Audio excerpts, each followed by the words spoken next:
አሜን። ጄሬዴ እኔ እኮ ከመቼው አሁን ገና ነው ላይ የከፈትኩት። ከመቼው ተሰብስባችሁ እንደሚመጡ ግራ ነው የሚገባኝ። እሺ ሰላም ሰላም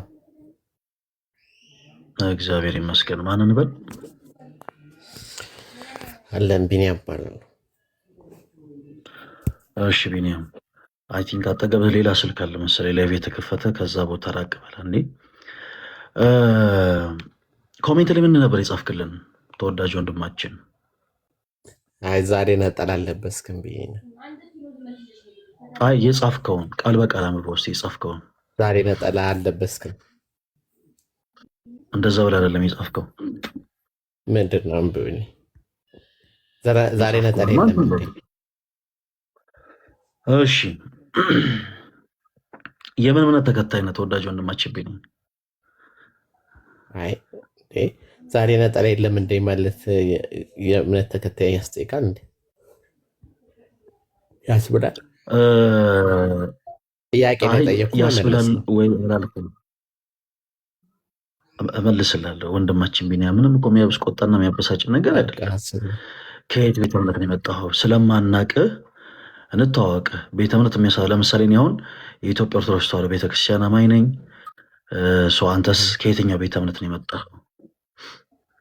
እኔ ፍቅር ሲዝም ነኝ። እሺ እናመሰግናለን ተወዳጅ ወንድማችን። ሰላም ነው።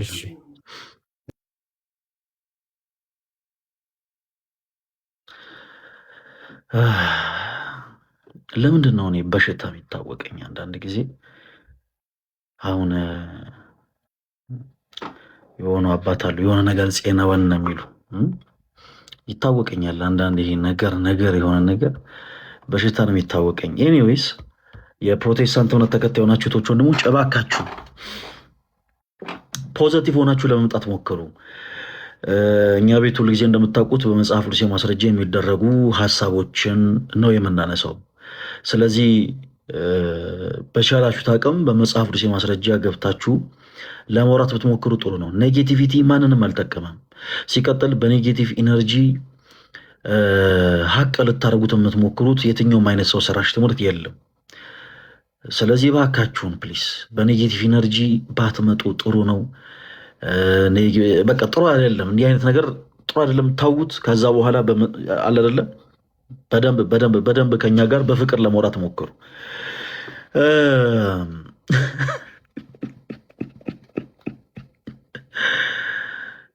አንዳንድ ጊዜ ልክ የምንናገራቸው ነገሮች በአጠቃላይ እንደ ኔጌቲቭ አድርጋችሁ የምትመለከቱ ሰዎች ካላችሁ ጥሩ አይደለም። ፖዘቲቭ መሆን ጥሩ ነው። ኔጌቲቭ ኤነርጂ ጥሩ አይደለም፣ ማንንም አልጠቀምም። ምን ይባላል በዘለምድ የሚገነፍል ጀበና ራሱ ነው የሚያቆሽሸው ይባላል።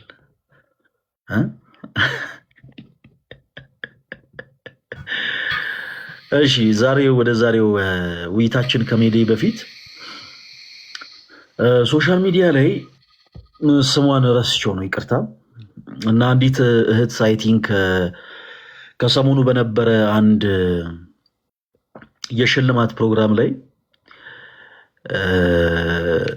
ትንሽ እርቃን የሚያደርግ ልብስ ለብሳ ነበር የተገኘችው። እና የምንም ቤተ እምነት ተከታይ እንደሆነች እግዚአብሔር በሚያውቀው አላቅም። በወንድምነት ልላት የምችለው እንዲህ አይነት እህቶችን ያው በወንድምነት ልንለው የምንችለው እንዲህ ባይለበስ ጥሩ ነው የምንለው እንጂ የሆነ ሰዎችን የሆነ ጥፋተኛ ማድረግ ኃጢአተኛ ማድረግ ምናምን በፍጹም እንደዛ እንድናደርግ ቤተክርስቲያን አላስተማረችንም። ቤተክርስቲያን ፍርድ ቤት አይደለችም። ቤተክርስቲያን የመድኃኒት ቤት ነች።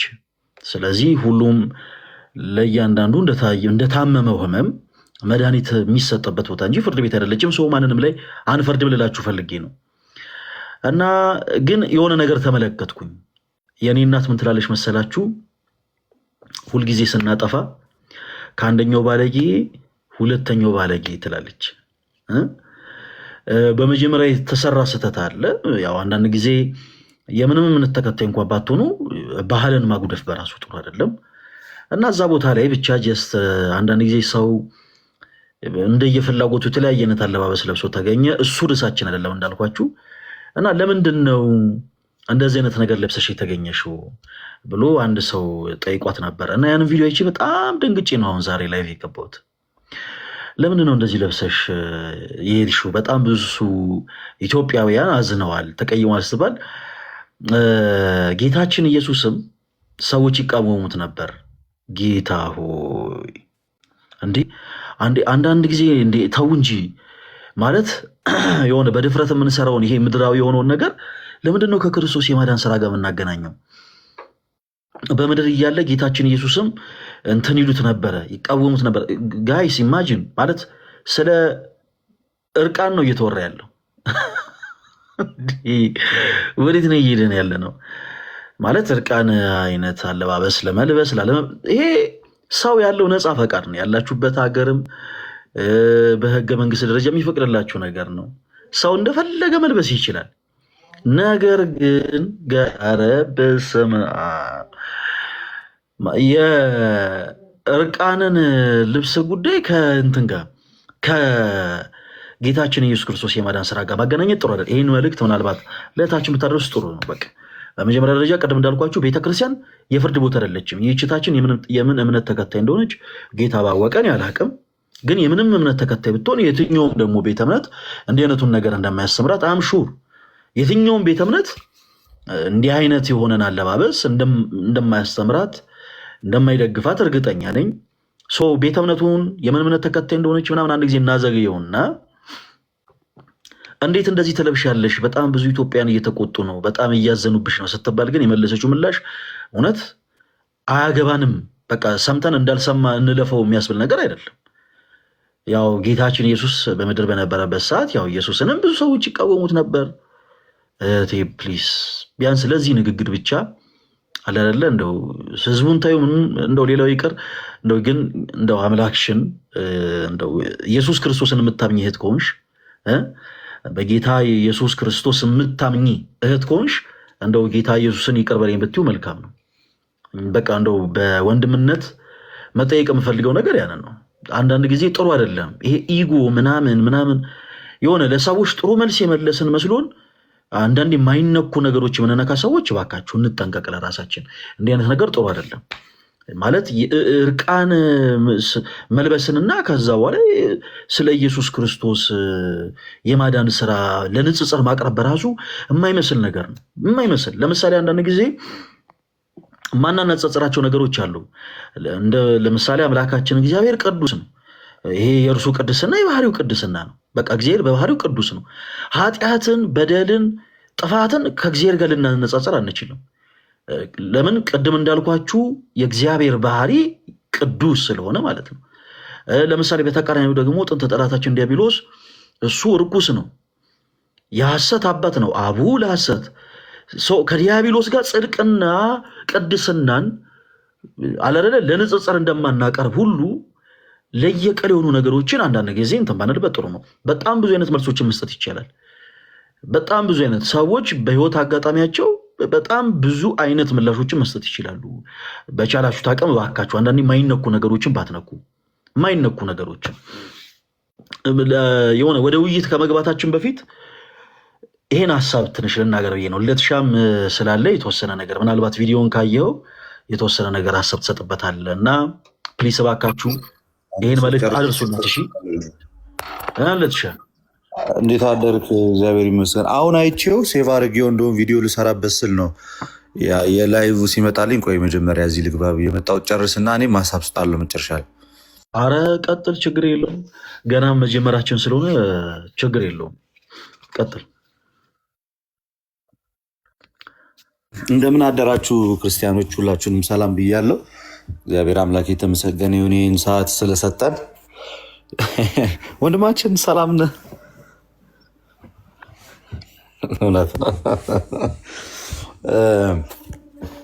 በእውነት እሱን ቪዲዮ ከእንቅልፌ እንደነቃው ነበር ያየሁትና በጣም ነው የገረመኝ።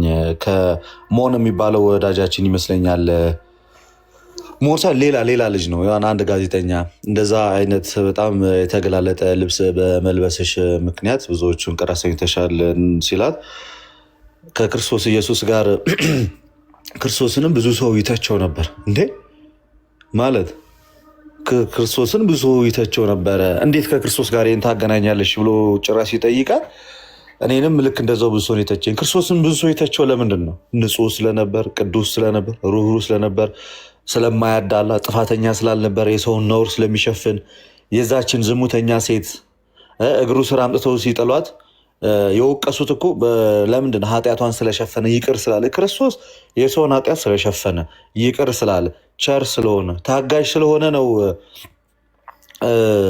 የተተቸው። አንቺ ተገላልጠሽ እግዚአብሔር የፈጠረሽን እግዚአብሔር እንደፈጠረሽ ሆነሽ ስለመጣሽ ነውረኛ አይነት አለባበስ ለብሰሽ ስለመጣሽ ነው የተተቸሽው። ሰው አንድ ስተት ይሳሳታል። በቃ ስተት ነው። አንድ ስተት ይሳሳታል፣ ስተት ነው። ስተቱን አምኖ ወይ ይቅርታ ይጠይቃል ወይ ደግሞ ማብራሪያ ሲሰጥ ማብራሪያ መስጠት ያለበት መንገድ በሌላ መንገድ መሆን መቻል ይኖርበታል እንጂ በስተት ላይ ሌላ። ለእኔ ራቁትሽን ከመምጣትሽ በበለጠ አእምሮዬን የጎዳኝ ከክርስቶስ ጋር ራስሽን ማነጻጸርሽ ነው።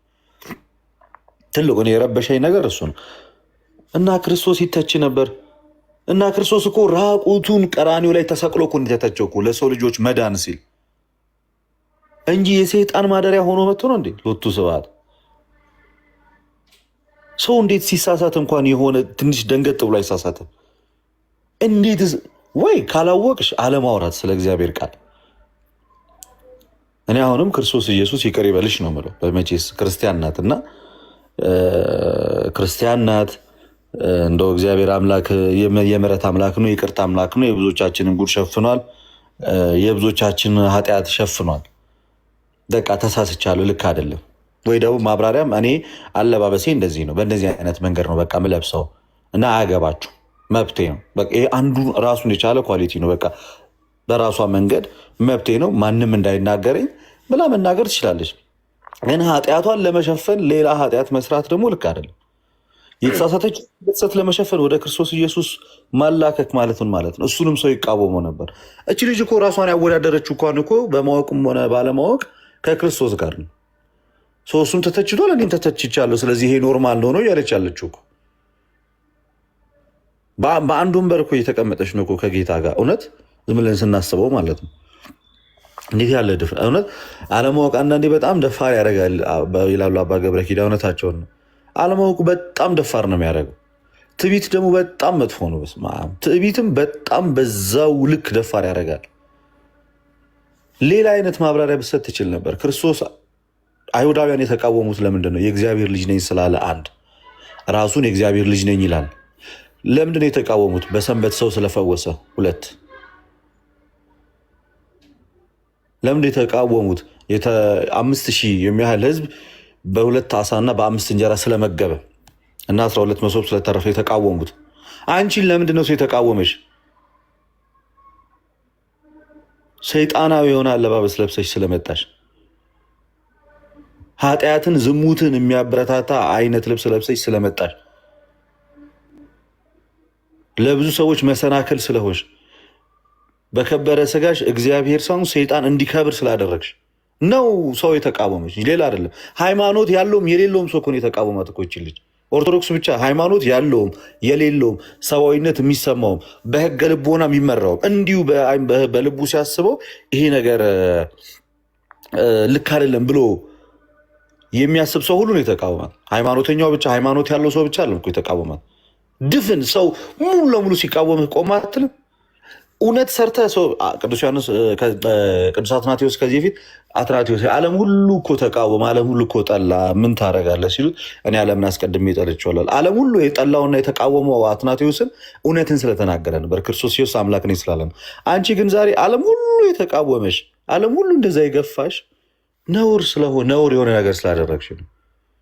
ግን አሁንም የምነግራት ክርስቶስ ኢየሱስ ያነጻጸርሽው ክርስቶስ ኢየሱስ ዛሬ መሐሪ ነው፣ ይቅር ባይ ነው፣ ቸር ነው፣ ሰውንም ወዳጅ ነው። እኔ አንቺን ኃጢአት ዘግዝኬ ለማውራት አይደለም፣ በጣም ብዙ ኃጢአቴ ይሸፍኖልኛል ጌታ ክርስቶስ። እና የሰጠሽው ማብራሪያ ልክ አይደለም ወንድማዊ ምክር፣ የሰጠሽው ማብራሪያ ልክ አይደለም። አንቺን የተቃወሙሽ በማይሆን አመጣት ስለመጣሽ ነው። ክርስቶስን የተቃወሙት እውነተኛ ስለሆነ ነው። ቆም ብለሽ አስበሽ ከእንደዚህ አይነት ድርጊቶች የታረምሽ። እንግዲህ ስጋችን የእግዚአብሔር ቤተ መቅደስ ነው። በሚሞት ስጋቸው ኃጢአትን አትስሩ ብሏል ቅዱስ ጳውሎስ። እና ራስሽን አክብሪ፣ ሴትነትሽን አክብሪ፣ ዙሪያሽን አክብሪ፣ ክርስቶስን አስከብሪ፣ ቤተ እምነትሽን አስከብሪ፣ ቆም ብለሽ አስቢ። ከሰፊው ህዝብ ጋር ለመጋባት መልካም አይደለም። ይሄ ነው የኔ መልእክት። እግዚአብሔር ያክብርልኝ። እናመሰግናለን ልትሻ። ሌላም የምንናገረው መልእክት አለ፣ ግን ከዛ በፊት ይቅርታ፣ አንተ እየተናገርክ መሳይ የሚል አካውንት ለምን እንደሆነ ባላቅም የሆነ ኮሜንት ላይ የአንተን ሀሳብ ሲቃወም ነበር እና መሳይ ወንድማችን ይሰማል? መሳይ የሚል አካውንት ይሰማል። እሺ፣ እንኳን ደህና መጣህ። እንኳን ደህና ቆያችሁ። ከየት ቤተ እምነት ነው መሳይ? ከፕሮቴስታንት። እሺ፣ ልደት የተናገረውን ሀሳብ ለምንድን ነበር የተቃወምከው መሳይ? እቺ ልጅ በአደባባይ ስጦታ አለኝ ብላ ኢየሱስን ስለተናገረች ምንድነው እንደዚህ የሚያጫጫቸው? ምን ብላ ስለተናገረች? ስጦታ አለኝ ካከበራችሁት የሚያከብር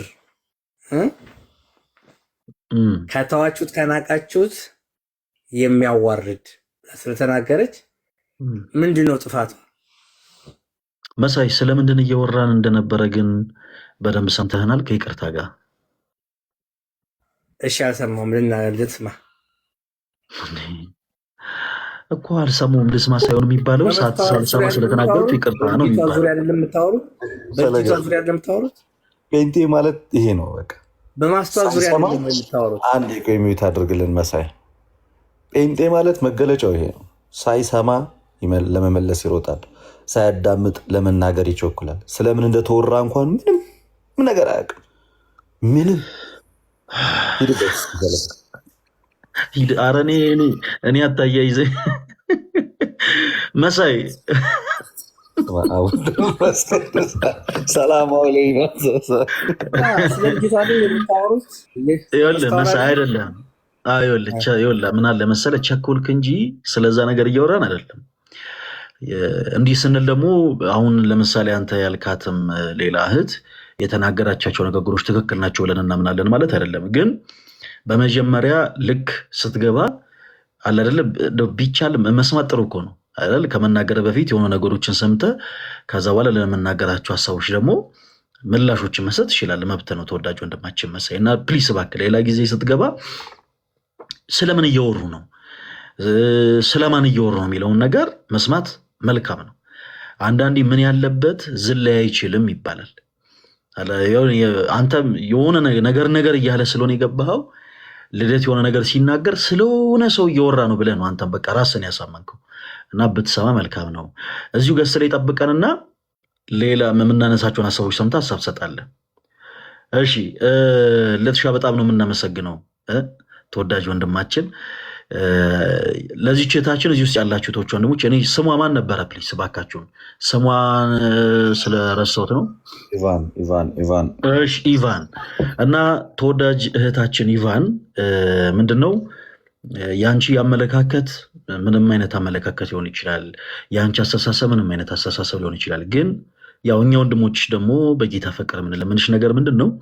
አንዳንድ ጊዜ የምንናገራቸውን ነገሮች ቀድመን ብናውቃቸው መልካም ነው። ቤተክርስቲያን ፍርድ ቤት አይደለችም። ቤተክርስቲያን የፍርድ ቦታ የሚሰጥበት ፍርድ ቤት ተቋም አይደለችም። ቤተክርስቲያን መድኃኒት ቤት ነች። ለሁሉ ፈውስ የሚታደልባት ቤት ነች። የክርስቶስ ኢየሱስ ቤት እና አሁን እኛ ክርስቲያኖች ዝም ብለን የሆነ ድንጋይ እያነሳን ምናምን ልንወረውር አንፈልግም። ማለት በካልቸር ደረጃ ያለው ነገር የተደረገው ነገር ለምሳሌ አሰ ክርስቲያን ትክክል ነው ወይ ትክክል አይደለም። ግን ከዛ በላይ በጣም ያስከፋን ነገር ምንድን ነው? ይሄ ለምሳሌ ስለ እርቃን እየተወራ እርቃን መሆኑ ትክክል ወይስ አይደለም የሚለውን ጉዳይ ከክርስቶስ የማዳን ስራ ጋር ማገናኘቱ ትክክል አይደለም እና ቢቻል ይሄን ነገር ቢታረም ጥሩ ነው። ሌላ ሁለተኛ ማነሳው እጅግ በጣም የምንወደው ወንድማችን አዶናይ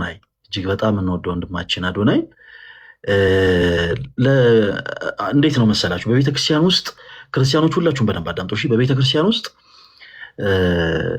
ወደ ቤተክርስቲያን እየቀረቡ ያሉ ነፍሳት ልክ እንደ ህፃናት ነው የሚቆጠሩት። በመንፈስ ህፃን እንደሆኑ ልጆች ነው የሚቆጠሩት። ለነዛ በመንፈስ ህፃን ለሆኑ ልጆች ደግሞ ጠንከር ያሉ ቃላቶች ምናምን አይሰጡም እና እጅግ በጣም የምንወደው ወንድማችን አዶናይ እጅግ በጣም የሚደንቅ ስራን ሰርቷል። በዛው ልክ ደግሞ እንደው ቢታረም የምንለውን ነገር ደግሞ ሲያደርግ ተመልክተናል እና ይህንን ማለፍ አልፈለግንም።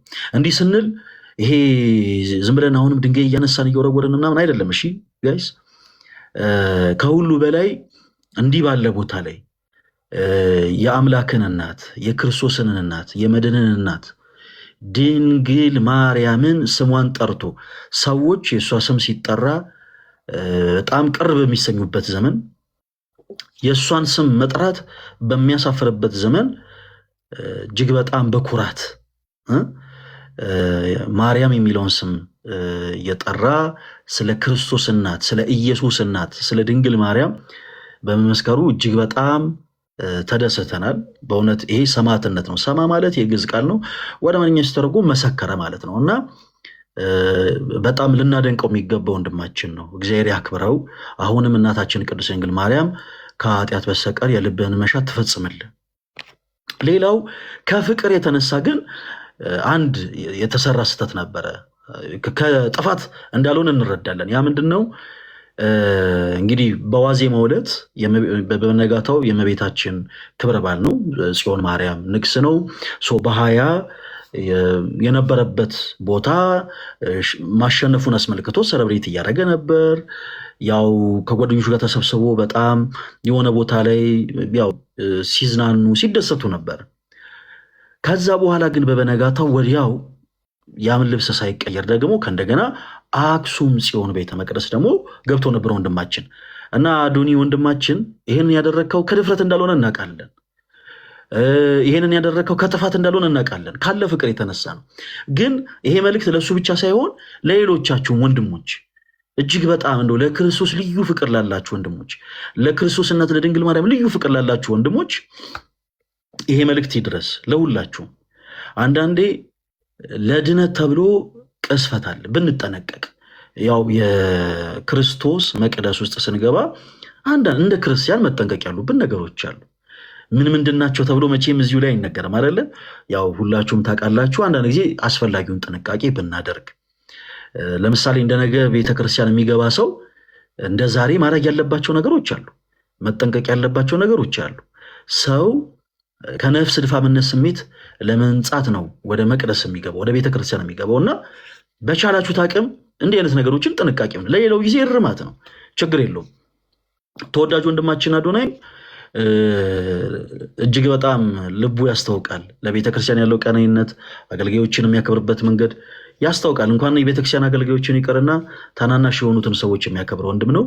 ይህንን ልቡን እግዚአብሔር አምላክ አይለውጠው። አሁንም ከኃጢአት በስተቀር ድንግል ማርያም የልቡን መሻት ትፈጽምለት። ነገር ግን ይቺ ነገር ብትስተካከል መልካም ነው። አንዳንድ ያለ አይደለ ሰው አንዳንድ ነገሮችን ሲያይ ደገምጥ እንዳይል፣ በተሻለ አቅም ደግሞ ይሄ የሶሻል ሚዲያው ነገር በጣም ጥንቃቄ የሚፈልግ ነገር ነው ጋይስ። በጣም የሆነች ነገር ድንገት ተቀርጻ እንደተፖስተች ሰው ጋር የሚደርስበት መንፈሱ ትክክል ላይሆን ይችላል እና በዚህ ጉዳይ ላይ ጥንቃቄ ብንወስድ መልካም ነው። አንዳንድ ክርስቲያኖችም በክርስቶስ መቅደስ ውስጥ ሆነን በአንቃዶ ልቦና በተመስጦ ሕሊና መጸለይ ሲገባን ሰልፊ፣ ኧረ በጌታ በኢየሱስ ስም እኔ በግሌ ፐርሰናሊ እንኳን ሰውን የምታደንቁትን ሰው ይቀርና በቤተ ክርስቲያን ላይ ንግስ ባለ ታቦቱ እንኳን መቅረጽ አግባብ ነው ብዬን ያላምነው ፐርሰናል። ሰው በጣም የሚገርመኝን ነገር ልንገራችሁ ለትሻ፣ ብዙ ጊዜ ከተመለከትክ የንግስ በዓላት ላይ ሰዎች ስልኮቻቸውን ያወጡና የንግስ በዓል ላይ ያለውን ድባብ እንዳለ ይቀርጻሉ። ገብቶ ግን ቤት ደግሞ የሚያዩ የለም። ለምን እንደሚቀርጹት ራሱ አያፍ ነው አይዲያ። በቃ ታቦቱ ሲዞር፣ ካህናት ሲዞሩ፣ የሰንበት ትምህርት ቤት ወንድም እህቶቻችን ሲዘምሩ ሁሉንም ነገር ይቀርጻሉ። ከቀረጹ በኋላ ቤታቸው ገብቶ ደግሞ ማየው የለም እና መቅረጹ ፐርፐስ ከሌለው እንዲህ አይነት ነገሮችን ባታደርጉ እባካችሁ። እሺ፣ ይሄንን ደግሞ የምንለው በፍቅር ነው። ማንም በድፍረት ማንም በንቀት እንዲህ አይነት ነገሮችን አድርጓል እያለን አይደለም። በቃ እንዲሁ አንዳንድ ጊዜ መቼም ከሰው ስህተት አይጠፋም አይደል? ከብረት ዝገት፣ ከእንጨት ጭስ፣ ከሰው ደግሞ ስህተት አይጠፋም። እና ተወዳጅ ወንድማችን አዶናይ ምናልባት የመልእክት ከደረሰ አይሆፕ ሌላ ጊዜ እንደምታስተካክለው በጣም በጣም በጣም እርግጠኞች ነን። ለትሻ በዚህ ጉዳይ የምትለው ነገር ካለ እድል እንስጥና ወደ ዕለቱ ርዕሳችን እንግባ። እኔ የሚገርም አብዛኛውን ስህተት ወስደው ወደ ህዝቡ ነው ከሱ ይልቅ። እንዴት መሰለ አዶናይ እኔ እናንተ ላይቭ ላይ ከዚህ መጥቶ ነበር ካስታወስክ፣ እንደዚህ ሰዓት አውርተን ነበር።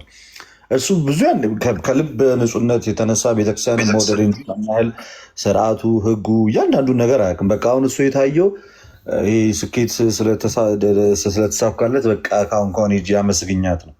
ሰው ግን ማስተዋል ነበረበት። ገብቷል። አሁን ሰው ከመቤት ከአክሱም ጽዮን ይልቅ ለሱ የሰጠው ነገር በጣም ጥሩ አይደለም። የሚያውቁ ሰዎች ከበውት ፎቶ ቤተ መቅደስ ውስጥ እንደዛ አክት ማድረጋቸው አሁን ስህተት ነው። እሱ እኮ እንደውም ጭራሽ ገፋ ገፋ ሲያደርጋቸው ነበር። የአዶናይ ስህተቱ ምን መሰለ? በዛው በሌሊቱ በለበሰበት ልብሱ ቦታ ላይ መሄዱ ቤተ መቅደስ መግባቱ እሱ ካለማወቁ ግን የሚያውቁ ሰዎች ግን አጥፍተዋል። እዛ ቦታ ላይ እንደዛ ቤተ መቅደስ ውስጥ የከበረ ክርስቶስ ቅዱስ ሥጋውና ክቡር ደሙ በሚሰዋበት ቦታ እንደ ዘይት በቃ አለ አይደለ? አንድን ግለሰብ ትኩረት አድርጎ ቤተ መቅደስ ውስጥ መሆናቸውን የመርሳት ያህል ደረጃ ደርሰው ልክ የሆነ አዳራሽ ውስጥ ያሉ ይመስል የማም ግር ብሎ ያን ማድረጋቸው ለቤተ መቅደሱ ክብር አለመስጠታቸው ነው። እና እዛ ጋር ህዝቡ በጣም ትልቅ ስተት ሰርቷል። ከሱ በበለጠ እሱ ላይ ግር ሲል የነበረ ህዝብ ስተት ሰርቷል። ድፍት ብለህ ጸሎትን አታደርግም? የመጣው ፎቶ ለመቀራረጽ እንኳን አንድ አዶናይ ግለሰብ ይቅርና እዛ ቤተ መቅደስ መላእክት አይደል ሲወጡና ሲወርዱበት የሚውሉ የሚያድሩበት ያ ሳይገርምህ አንድ ግለሰብ እንዴት ገርሞ ተንደርድረህ ትሄዳለህ? ያለንበት የክርስቲያን ደረጃ ነው የሚያሳየው። ባጭሩ በጣም ደካማ ነን። በጣም ወደኋላ ቀርተናል። በጣም ደካማ ነን።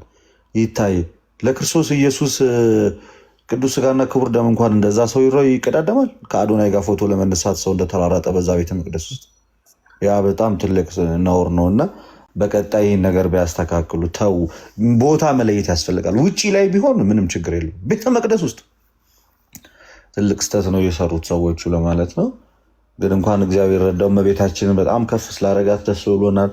የገረመኝ ሌሊት በማህሌቱ አባቶች ስሟን ከፍ አድርገው ሲጠሩ እሱ ደግሞ በዛ መድረክ ደግሞ የእሷን ስም ሌሊት ንጉሱ ሲጠራ ማደሩ በጣም በጣም በጣም አስገርሞኛል። በጣም እና ያን ነገር ሳላደንቅ አላልፍም።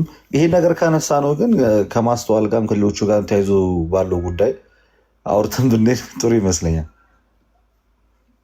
አይ ቲንክ መሳይ የሚለውን ወንድማችን ሊቃወም የፈለገው ስለዛ ይመስለኛል። እንደውም ሲለሱ ድል እየሰጠው በዛው አወራው። ግን አንድ አስቀድሜ ለሁሉም አንድ ነገር ግልጽ ላድርግና ወደ እንትን እመጣለሁ። ከአዶናይ ቀድሞ መድረኩ ላይ ሲጠራ የነበረው ወንድማችን ብሩክ ኒውስ ነው። ብሩክ ኒውስ መልእክቱን አስተላለፈ። ከዛ ሰማይና ምድርን ለፈጠረ ለቀራንዮ ንጉሥ ለድንግል ማርያም ልጅ ለክርስቶስ ኢየሱስ የድንግል ማርያም ልጅ ክርስቶስ ኢየሱስ ክብሩን ሁሉ ይውሰድ አለ። ይህ ሐዋርያት የሰበኩት ክርስቶስ ነው። አያ አስቀድሞ ብሩክ የተናገረው ነገር ምንድን ነው? ሰማይና ምድርን ለፈጠረ ያውም ለቀራንዮ ንጉሥ። ከዛ ደግሞ ድንግል ማርያም ደግሞ በስጋ ወልደዋለቻ የአምላክ እናት ናት እና ለድንግል ማርያም ልጅ ብሎ ፍጹም አምላክነቱን ፍጹም ሰውነቱን በሚገልጽ መንገድ እጅግ ከፍ አድርጎ ስላመሰገነ እግዚአብሔር አንደበት ስለሆነ በጣም እናመሰግናለን። እናንተ እዛ ሰዓት ላይ የድንግል ማርያም ልጅ ሲል በጣም ተቃውማችሁ ነበር። ክርስቶስ እኮ የድንግል ማርያም ልጅ እኮ ነው።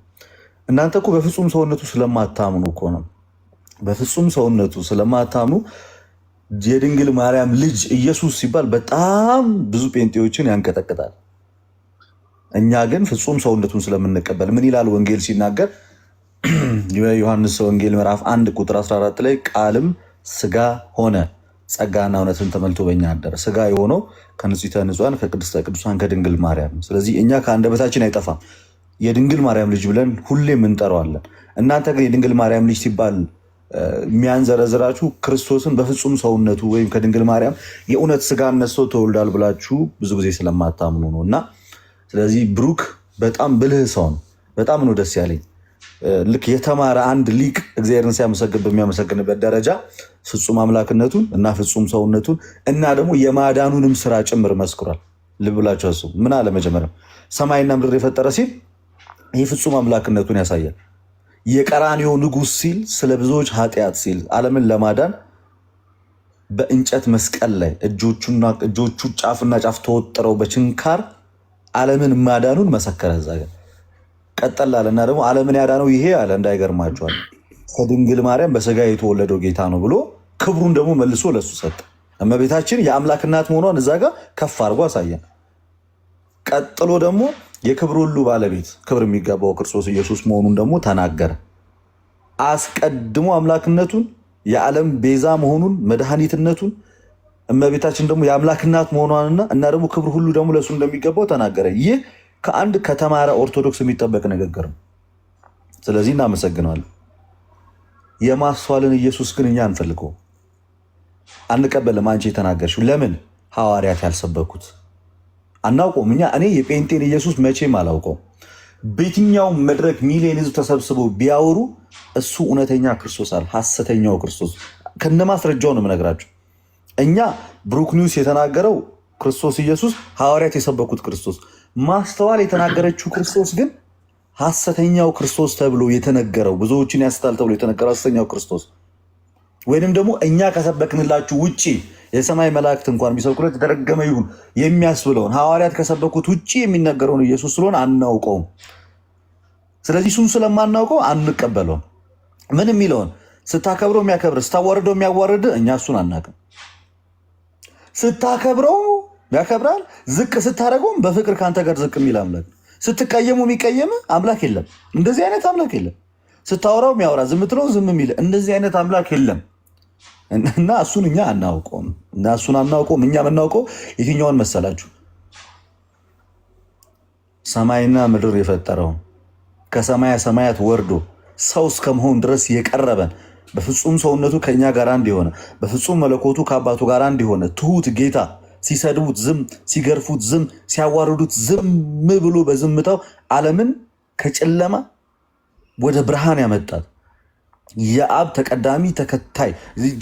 ተቀዳሚ ልጁ ተከታይ የሌለው ከመንፈስ ቅዱስ ጋር አንድ የሆነ በሶስትነቱ ከእግዚአብሔር አብ ከእግዚአብሔር መንፈስ ቅዱስ ጋር የሚመለክ በባህሪ ሰውነቱ ከድንግል ማርያም ስጋን ነስቶ እኛን የመሰለ ራሱን መስዋዕት አድርጎ በመስቀል ላይ ያቀረበ ሕያው ቅዱስ ዘላለማዊ ዳግመኛም የሚመጣ የሞተ ይልቁንም ከሙታን መካከል የተነሳ በኋለኛም ወደ ሰማይ ያረገ ዳግመኛም የሚመጣ በእያንዳንዱ ላይ ደግሞ በጽድቅ የሚፈርድ በኋላም ደግሞ ኃጥአንን ወደ እሳት ጻድቃንን ወደ ገነት በሚያገባው አምላክም ጌታም አባትም ንጉስም ሰውም አምላክም የሆነውን ክርስቶስ ኢየሱስን ነው የምናውቀው። እንደዚህ ብሎ ሊናገር ሊመሰክር የሚችል ጴንጤ አታውቅም። ስለዚህ የማስተዋል ኢየሱስ ሐዋርያት የሰበኩት ኢየሱስ ስላልሆነ እሱን እዛው መድረክ ላይ ሌላ የሚቀበል ሰው ካለ ይቀበል። እኛ ግን አስቀድመን እውነተኛውን ክርስቶስን የያዘን ስለሆነ ነው። ሌላኛው ማርያም ማርያም ማርያም ስላለ አዶናይን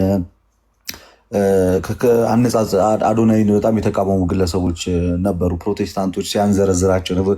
በጣም የገረመኝ ነገር ምን መሰለ? እዛ መድረክ ላይ በብዛት ክርስቲያኖች ነበር የተሸለሙት። ፎር ዩር ኢንፎርሜሽን ጋይስ፣ ክርስቲያኖች ናቸው በብዛት የተሸለሙት።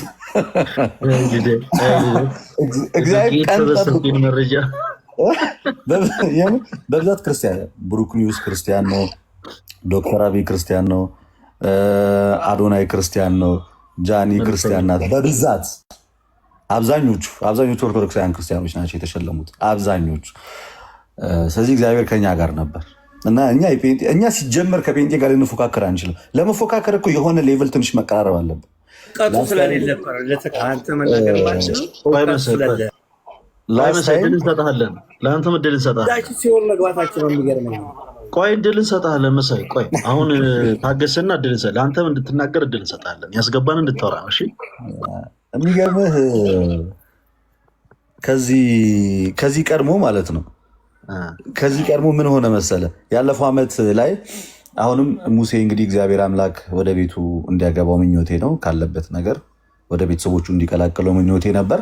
ያለፈው ዓመት ቤስ ኢንፎርማቲቭ ኮንተንት ላይ እኔ ቪዲዮ ሰርቼበት ነበረ እና በጣም በትዕቢት የተሞላ ንግግር ነው የተናገረው ምናምን ብዬ እና ብዙዎች ተቃወሙኝ እና ምን አለ ዓመት እንግዲህ ልምድ ሆኗል ይሄንን መውሰድ፣ ቀጣይም ዓመት ስለምንወስደው እዚሁ ይቀመጥልን አይነት ነገር ተናግሮ ነበረ።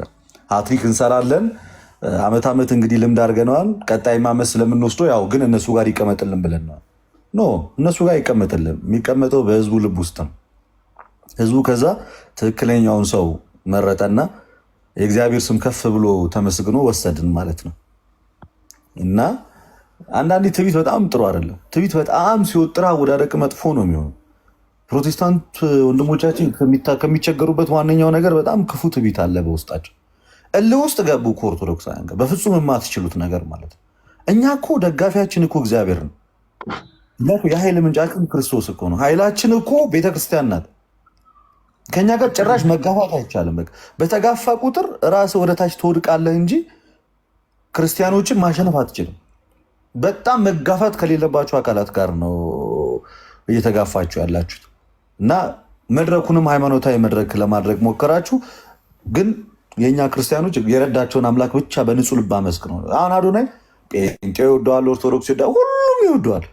ግን ምን አለ? በቃ እመቤቴ ድንግል ማርያም በህይወቴ ሁሌ ከኔ ጋር ናት። በሁሉም ቪዲዮዎች ላስገ በቃ ይሄ መብቱ እኮ ነው። የቅዱሳንን ምልጃ በዓለም አደባባይ ስላሳየልን እናመሰግናለን።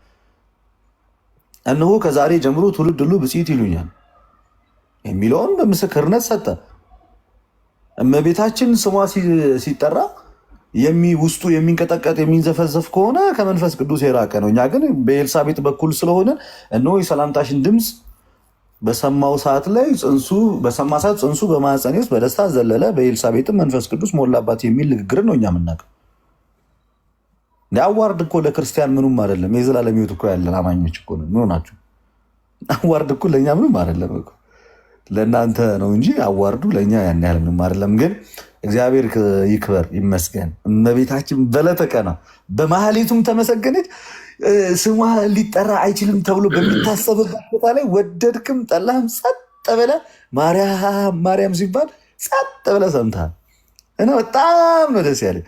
እና እያንዳንዱ የተሰራውን የሪአክት ቪዲዮዎች በሙሉ ማለት ነው የድንግል ማርያም ልጅ የሚል ድንግል የምትል ስም ስለተሰራች ማርያም የምትል ስም ስለተጠራች እና ፍጹም የክርስቶስ ሰውነትን የካደ ማህበረሰብ ነው እንዳለ ያን ፕሮግራም የተቃወመው እንጂ እግዚአብሔርንም አመስግነናል፣ እናታችንን ድንግል ማርያም አመስግነናል፣ ተሳክቶልናል። 85% ደግሞ ክርስቲያኖች ነበር በመድረኩ ላይ ከፍ ብሎ የዋሉት። ለዚህም እግዚአብሔርን አመሰግነዋለሁ። ታንኪዩ ሚሽን አንኮምፕሊሽድ። እኔ እኮ ልደት ከየት እንደምታመጣው ለትሻ በጣም ነው የምናመሰግን። ስ ተወዳጅ ወንድማችን ዛሬ በቃ ወደ ርዕሳችን እንግባ አይደል? ወደ ርዕሳችን እንግባ እና ከፕሮቴስታንት እህት ወንድሞቻችን ጋር በደንብ አድርገን በመጽሐፍ ቅዱስ ማስረጃዎች እናወራለን እና ዛሬ ከፕሮቴስታንት እህት ወንድሞቻችን ጋር የምናወራው ያው ዛሬ እድል እንሰጣለን። እንደምታውቁት የተወሰኑትን ቀናቶች በእኛ ትምህርቶች ዙሪያ የተወሰኑትን ቀናቶች በእነሱ ትምህርት ዙሪያ እያነሳን የዕቅበተ እምነት ትምህርቶችን እየተማማረን ነው። ዛሬ ኦርቶዶክስ ቤተክርስቲያን ከመጽሐፍ ቅዱስ ውጭ የምታስተምረው ትምህርት አለ ብለው ለሚያምኑ ፕሮቴስታንት እህቶች ወንድሞች እድል እንሰጣለን። ይሄ ትምህርታችሁ ከመጽሐፍ ቅዱስ ውጭ ነው የሚሉ ፕሮቴስታንቶችን እናስገባለን። እሺ፣ አንዳንድ ቁጥር ጻፉልን። ትምህርታችሁ እንዳለ ኮተት ነው፣ ምንም መጽሐፍ ቅዱስን አታውቁም፣ ከመጽሐፍ ቅዱስ ውጭ ነው የምትሉ ሰዎች ካላችሁ አንዳንድ ቁጥር ጻፉ፣ እናስገባችኋለን። እና ስትገቡ ግን ዝም ብሎ በወረት ባሉባልታ ይህ ትምህርት እንደዚህ ነው ምናምን ማለት አይቻልም። ምክንያት የሆናችሁ በመጽሐፍ ቅዱስ የማስረጃ መጽሐፍ ቅዱስ እንዲህ ይላል፣ እናንተ ግን እንዲህ ብላችሁ ታምናላችሁ ብላችሁ ከኛ ጋር መወይ ትችላላችሁ። ለትሻ መሳይ በጣም ከመጀመሪያው ጀምሮ እንደው ከአንተ ጋር ሲያወራ ስለነበር እስኪ እድል ሰጠው ለመሳይ። ወደ ርዕሱ እንመለስ አይደለ? ወደ ርዕሱ በቃ ኦርቶዶክስ ቤተክርስቲያን ከመጽሐፍ ቅዱስ ውጭ የምታሰብረው ትምህርት አለ ብሎ የሚያምን ከሆነ እድል ስጠው በማስረጃ። በቃ መሳይ ተንፍስ። አሁን እንግዲህ እድሉ ተሰጥተዋል። አሉባልታ እኔ አሁን ጥያቄ አንተ ልጠይቅ ምንድን ነው የሞተ ሰው ይሰማሃል ወይ? ማርያም የለችም ሞታለች። የሞተ ሰው ድምፅ ይሰማል። ማርያም ስለመሞቷ ማስረጃ ከመጽሐፍ ቅዱስ ጥቀስልን። አዳምጠኝ። ሙቶ የተነሳ መጽሐፍ ቅዱስ ላይ ያለ ስለ ኢየሱስ ነው እንጂ ስለ ማርያም ማስረጃ አይናገርም። ግን መሳዬ ቆይ፣ አሁን ውስጥ በጣም ርር ብሏል እና ትንሽ ተረጋጋ። ቆይ አንዴ ፈለግ ማናገር አንዴ ቆይ ተረጋጋ። መጀመሪያ ቆይ ተረጋጋ። ቆይ አንዴ ተረጋጋ። መሳይ ወንድማችን አንዴ በጣም ተረጋጋ። አይዞ እሺ። ድንግል ማርያም ስለመሞቷ መጽሐፍ ቅዱሳዊ ማስረጃ አለ አልኩህ እኮ ማስረጃ። ሰው ሁሉ ሙቷል፣ መጽሐፍ ይናገራል። በቃ ማስረጃ ስታመጣ እንነጋገራለን። አስተውለው ከሚያወሩ ከሌሎች ወንድሞች ጋር እናወራለን። ፕሮ ነው የሚለው ፕሮ ማን ነው የሚለው? ፍለጋ ማን ፍለጋ ነው ያለኝ? ፍፄ ይባላለው። እሺ ፕሮፌት ፍፄ እንዴት አሉ? እንኳን ደህና መጡ። ሰላም ነው፣ ሁሉ ሰላም።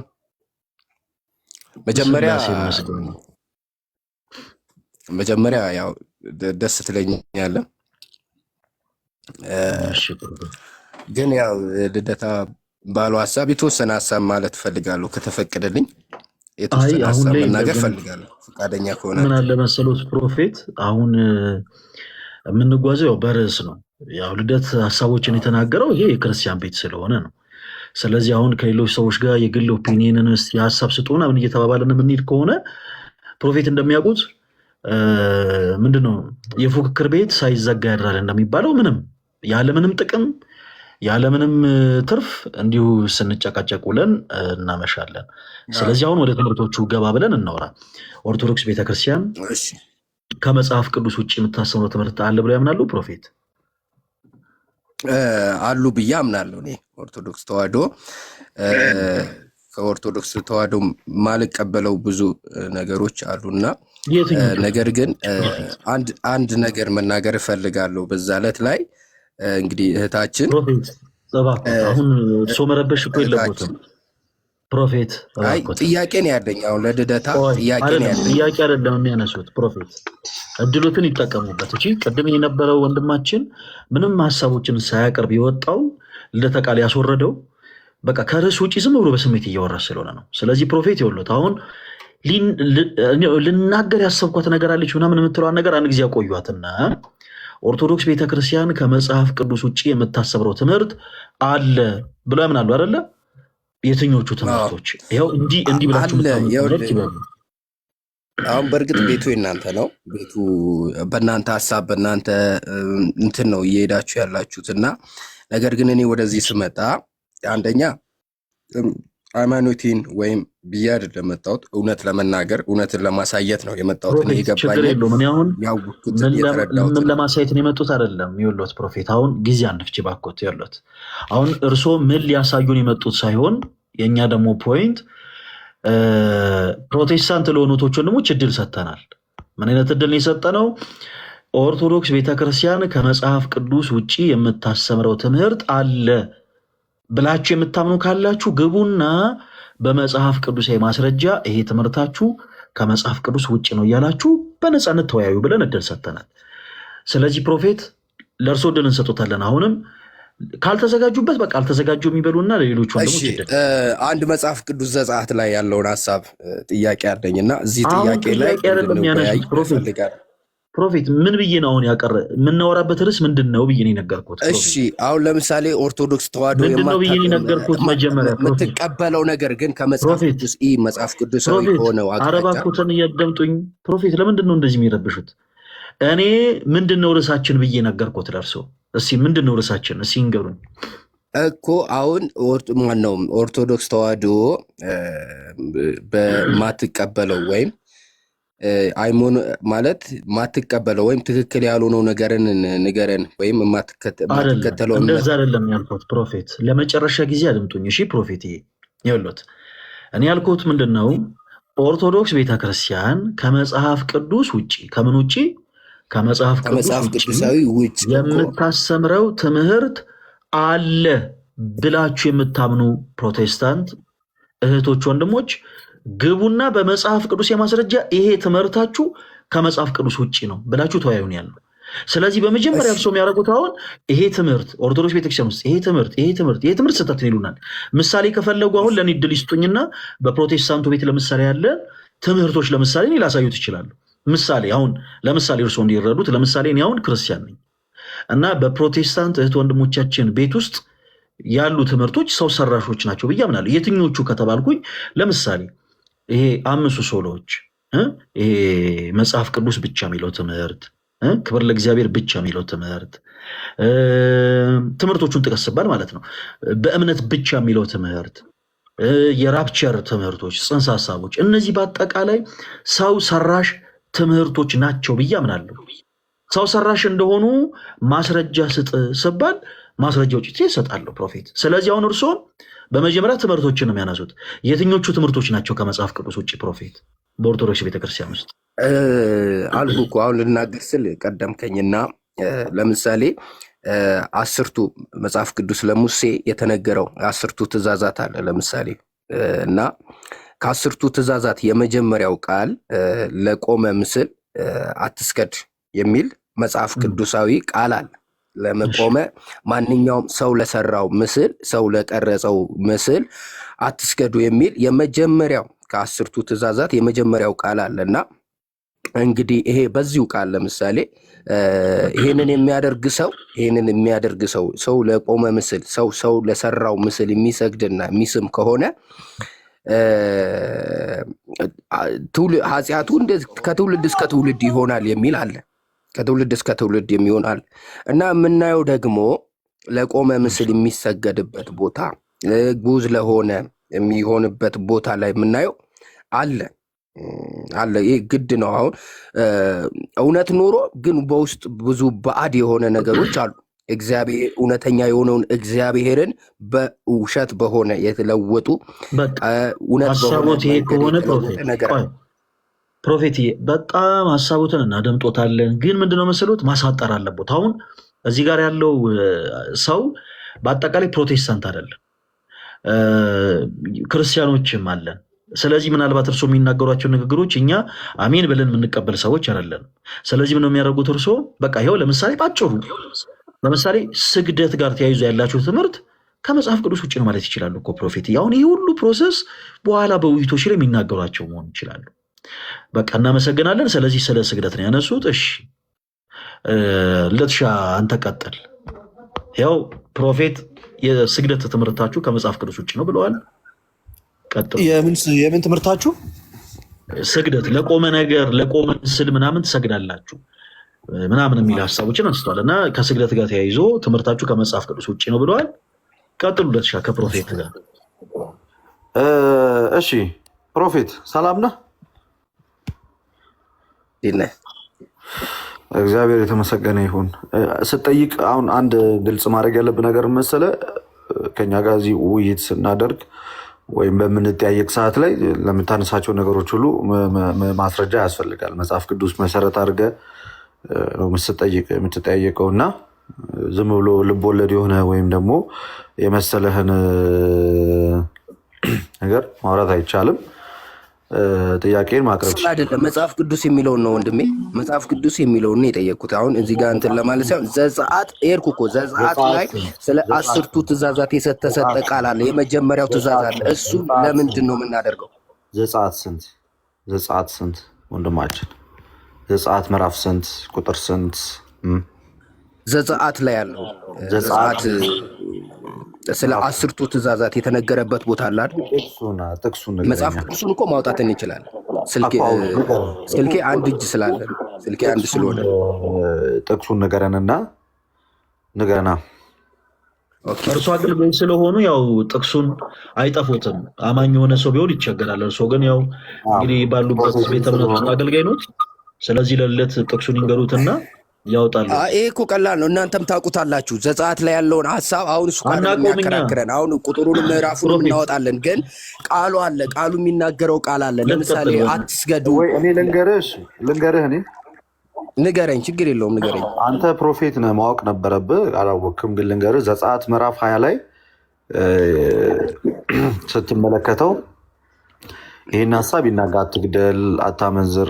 ቁጥር 13 ላይ ለምሳሌ ቁጥር 12 ላይ አባትና እናትን አክብር፣ እግዚአብሔር አምላክ በሚሰጥ እድሜ በምድር እንዲረዝም አትግደል፣ አታመንዝር፣ አትስረቅ፣ በባልንጀራ ላይ በሐሰት አትመስክር፣ የባልንጀራን ቤት አትመኝ እያለ ይናገራል። ዘጸአት ምዕራፍ 20 ላይ አለ። ሌላ ጊዜ መጀመሪያው ላይ ያለውን አንብበው። ሌላ ጊዜ ያዘው እንዳትረሳው። እሺ መጀመሪያ ላይ ያለውን ያዘው፣ ችግር የለውም። እሱ እያንዳንዱን እንመጣበታለን። እናትና አባትን አክብር የሚለውን ለምን እንዳልከው ራሱ ይገባኛል። እኛ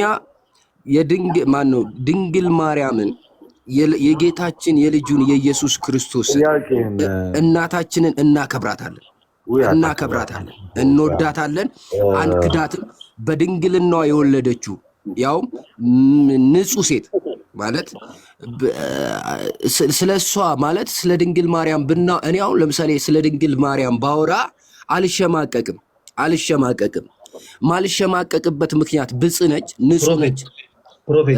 መለኮት በጣም ትንሽ የሆነ ምንድነው መሰለህ እያስቸገሩ ነው የሁለት ፕሮፌት። አሁን ምን አለ መሰለህ ይሄ ቦታ አሁን እኛ ያለንበት ቦታ ቤተ እምነት ወይ ደግሞ የሆነ አዳራሽ አይደለም።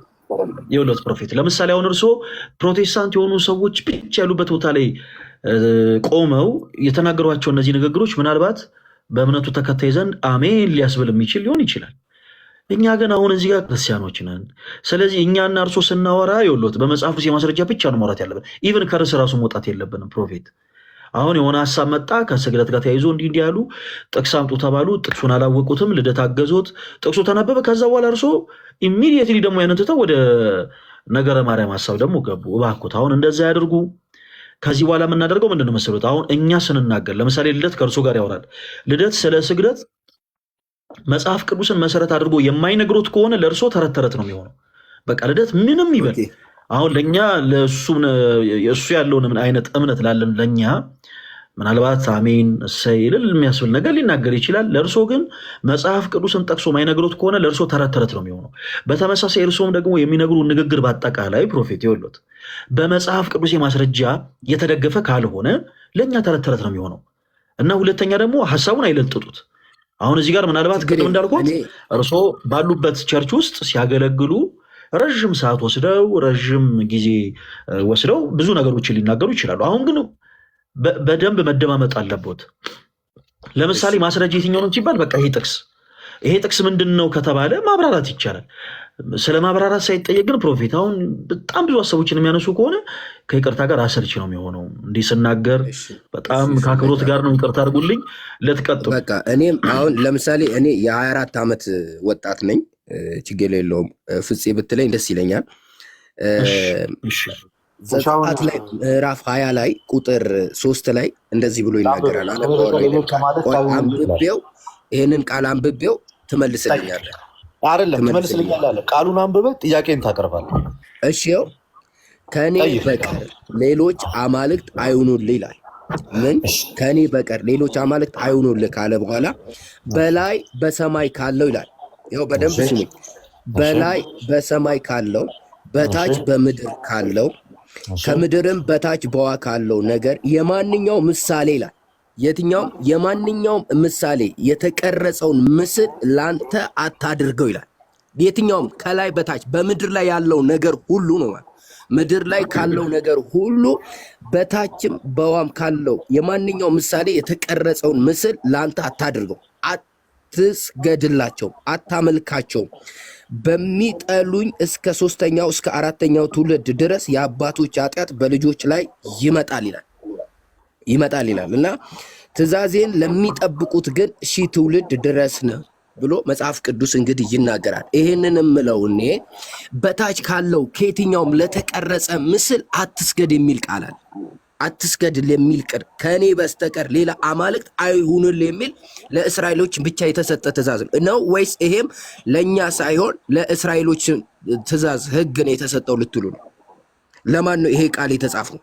ስለዚህ ይሄ መንገድ ደግሞ ምናየው ነገር ነው። ለቆመ ምስል የሚሰገድበት አንተ እንትን አይደለም ያለው። በእግዚአብሔር ልጠይቅ ነው የገባሁ አይደለ? ልታስተምር አይደለም የገባሁ፣ ልጠይቅ ነው የገባሁ። ጥያቄ ይሄ ጠይቅ ያለው መልስልኛው። ምንድን ነው ጥያቄ? ጥያቄ ራሱ አልሰማሁት ኩኮ የጠየቅኩ ጥያቄ ከላይ ከምድር በታች በውኃም ካለው ነገር የማንኛውም ምሳሌ የተቀረጸውን ምስል ለአንተ አታድርግ ይላል። እሺ እሺ ይሄንን እንዴት ታይልኛል? አሁን እናንተ አታደርግ ነው ሊደረግ አይገባም። እኛ በሰማይም ሆነ በምድር እግዚአብሔርን ከምናመልከው አምላክ ውጭ ሌላ ነገር ቀርጸን አናመልክም፣ አምልከንም አናቅም፣ ልናመልክም አንችልም። ስለዚህ ምንድን ነው እዚህ ጋር የምትጠይቀን? እኛ አምላካችን እግዚአብሔር ነው። ከእግዚአብሔር ውጭ ሌላ የምናመልከው አምላክ የለም። ምስል ቀርጸን አምልከን አናቅም። ሌሎች አማልክትም የለንም። ከእግዚአብሔር በስተቀር ሌሎች አማልክት የለንም። እኛ የምናመልከው ሰማይና ምድርን የፈጠረ አብ፣ ወልድ፣ መንፈስ ቅዱስ በአንድነትና በሶስትነት። ስለዚህ በሰማይም ሆነ በምድር ምሳሌ አድርገን ቀርጸን የምናመልከው የአምልኮ ስግደት የምንሰግድለት ምንም አይነት ምስል የለንም። ባጭሩ አለ የለም። ማስረጃ አለ። አሁን እኮ የምናየው ነው በየሚዲያው በየቤተክርስቲያኑ በየሰው ቤት ውስጥ የምናየው የተለጠፉ ፎቶዎች አሉ፣ የተለጠፉ የተቀረጹ ምስሎች አሉ። የሉ እግዚአብሔር ሁሉንም አይነት የሚቀረጹ ምስሎችን የከለከለው ከኔ በስተቀር ይላል። ከላይ ይላል ሁሉንም ነው ወይ የከለከለው? ሁሉንም ነው ወይ ከኔ በቀር የሚላላ ከኔ በቀር ለሌሎች አማልክት አይሁኑልኝ ይላል። እኛ አምላካችን እግዚአብሔር ነው። ለእግዚአብሔር ለአምላካችን ደግሞ አምልኮትን እናቀርብለታለን። ከሱ ውጭ ሌላኛ የምናደርገውንም ነገር የለም። ግን አንድ ጥያቄ እየጠየቅኩ ነው አንተን። ምስል ሲባል ምንም አይነት ምስል መቅረጽ እንዳይቻል አድርገው ነው እግዚአብሔር ያዘዘው ወይስ አይደለም? ይኸው እኔ እኮ መልስ እዚህ ጋር አግኝቻለሁ። ከእግዚአብሔር ውጭ ለሌላ ለአብ ብቻ ነው የሚሰገደው። አይደለም፣ እንደዛ አይደለም ያልኩ እኔ ከእግዚአብሔር ውጭ አይደለም እያልኩ ያለሁት። አጠቃላይ ምስል መቅረጽ ይቻላል ወይስ አይቻልም? ለአምልኮት ለስግደት የሚሆን ቅርጽ ነው የሚቀረጸው። ለምንም አይነት ሁኔታ ምስል መቅረጽ ይቻላል ወይስ አይቻልም?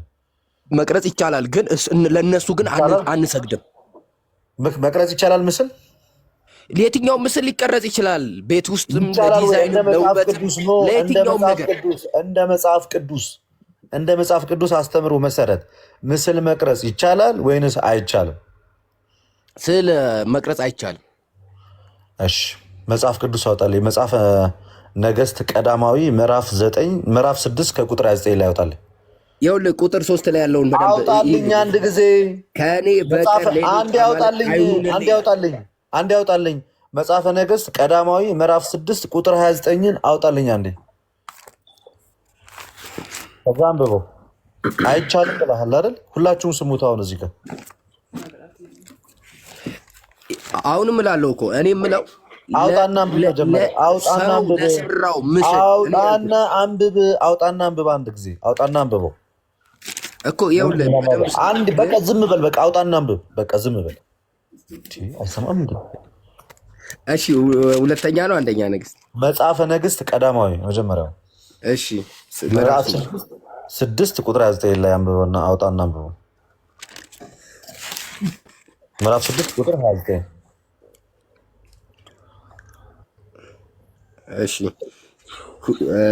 እሺ ከላይ የነበረው የሁለተኛውም ክሩቤል ክንፍ ሁለተኛውን ግንብ ይንካ ቁጥር 29 ነው ያልኩ። ቁጥር 29 አንተ ሰው ሚሉንም አይሰማም እኮ 6:29 አይደለም? አዎ።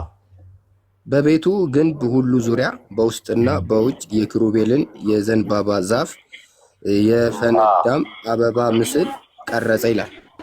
ቀረጸ አይልም። ኦኬ ያ ምስል ቀረጸ። ምስል ምን በላለው? ቀረጸ። ማን የቀረጸው? የቤቱንም ወለል በውስጥና በውጭ በወርቅ ማን የቀረጸው? ቅዱሳንም መግቢያ ከወይራ እንጨት ደጆች ሰራ ይላል። ማን የሰራው? በቤቱ ግንብ ሁሉ ዙሪያ ላይ በውስጥና በውጭ የክሩቤልን የዘንባባ ዛፍ ሰራ። ስለዚህ ምን አለ? ምስል ቀረጸ። በቤቱ ግንብ ሁሉ በዙሪያ በውስጥ በውጭ የኪሩቤልን የዘንባባ ዛፍ የፈነዳ አበባ ምስል ቀረጸ። ሰለሞን ቀረጸ የኪሩቤልን። አንተ ምንም አይነት ምስል መቅረጽ አይቻልም አልክ። መጽሐፈ ነገሥት ቀዳማዊ ምዕራፍ 9 ቁጥር 26 ላይ ደግሞ ይኸው በቤቱ ግንብ በዙሪያው በውስጡና በውጭ ቤተ መቅደስ ውስጥ ነው። ይሄ እንግዲህ እሺ ተቀረጸ። ለአምልኮት ነው የተሰቀለው ወይስ የተሰራው ወይስ ለአምልኮት ለስግደት ነው እነሱ የተቀረጹት? አንተ መጀመሪያ ላይ ምንም አይነት ምስል መቅረጽ አይቻልም ለምን አልክ? እኔ እኮ ያልኩት ማለት ነው ለምን አልክ? መጀመሪያም ብያለሁ። እዚህ ውስጥ ያሉት ይሰሙኛል ብያስ አንዴ ቆይ ደጋግሜ አንዴ እንዳታወራ ፕሊስ። ስለ ስግደት አላወራንም ገና ከጅምሩ። ይሰገዳል አይሰገድም አልተባባልንም። ምስል መቅረጽ ምንም አይነት ይሁን ምስል መቅረጽ ይቻላል ወይስ አይቻልም ብዬ ነው የጠየቁ። ምንም አይነት ምስል አንዴ አዳምጠኝ እንዳትረብሽ። ምንም አይነት ምስል መቅረጽ ይቻላል ወይስ አይቻልም? ስለ ስግደት አላወራውም። አይቻልም አልክ። ምንም አይነት ምስል መቅረጽ ከዛ ያወጣውና አነበብኩ። ልክ ስታነበው መቅረጽ እንደሚቻል አየህ። አይ እኔ መቅረጹን አይደለም የተቃወምኩት አልክ። ምኑ ነው አለ? ስግደቱን። ስለ ስግደት ገና በኋላ ላይ ነው የምናወራው። ግን ምስል መቅረጽ እንደሚቻል መጽሐፍ ቅዱሳዊ እንደሆነ ታምናለህ ወይስ አታምንም? ስግደቱን ተወውና ምስል መቅረጽ እንደሚቻል ስዕል በመሳል የሚመለክ የሚሰገድ የለም ነው ያልኩህ። ስዕል እኮ ይቀረጻል። በብሉይ ኪዳን የነበረው በቤተ መቅደስ አምልኮና ስርዓት ታምናለህ ወይስ አታምንም ነው የምልህ። መስገዱን ተወው። ስለ መስገዱ አይደለም እያወራሁ ያለሁት፣ እሱ ጋር አልመጣሁም። ስዕል ግን መቅረጽ እንደሚቻል ታምናለህ ወይስ አታምንም? በዚህ ዘመንም እኮ ስዕል እየተማረ ነው። ስዕል ቢዝነስ ሆኗል። ቤተ መቅደስ ውስጥ ነው ያልኩህ። ቤቱ ውስጥ የሆነ የፍቅረኛን ስዕል አይደለም እያልኩ ያለሁት፣ የኪሩቤልን ነው እያለ ያለው እዚህ ጋር። የኪሩቤልን ስዕል ቀርጾ ማነው ሲጀመር? ኪሩቤል ታውቀዋለህ? ማነው ኪሩቤል? ይኸውልህ ወንድሜ አሁን ስለ ኪሩቤል አይደለም እያወራን ያለው፣ ስለ ስግደት ነው እያወራን ያለ ነው። መልሱልኝ። አሁን እኔ እዚህ ጋር ጥያቄ ነው አይደል? ስለ ስግደት አይደለም።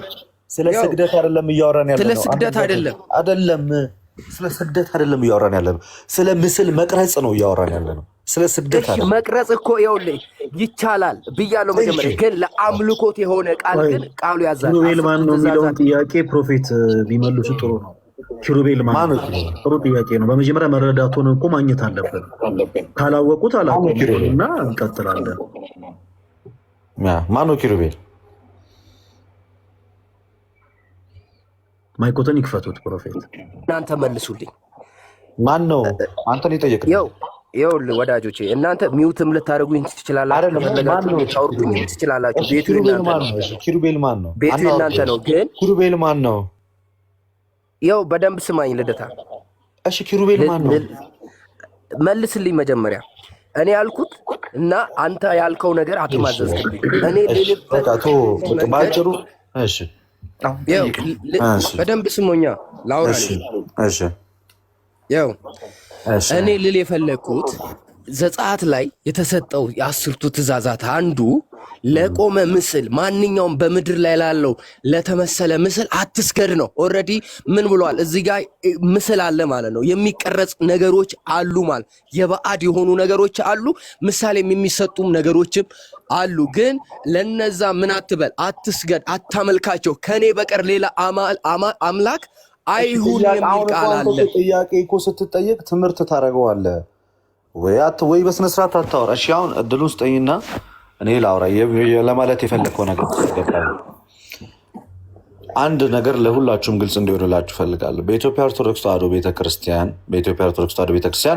ቤተክርስቲያን ወይም ደግሞ እግዚአብሔር አምላክ ከሚፈቅደውና ከሚያዘው ውጪ የሚቀረጽም ሆነ የሚሳልም ምንም አይነት ነገር የለም። ስለዚህ በላይ በሰማይ ካለው ልብ ብለህ ቃሉን አዳምጥ አንድ ጊዜ። በላይ ከኔ በቀር ሌሎች አማልክት አይሁኑልህ ማለት አማልክት ተብለው የተሰየሙ አምላክ ሳይሆኑ ግን አማልክት ተብለው ከተሰየሙት ከእንደነዚያ አይነት ነገሮች ሙሉ ለሙሉ ራቅ ነው።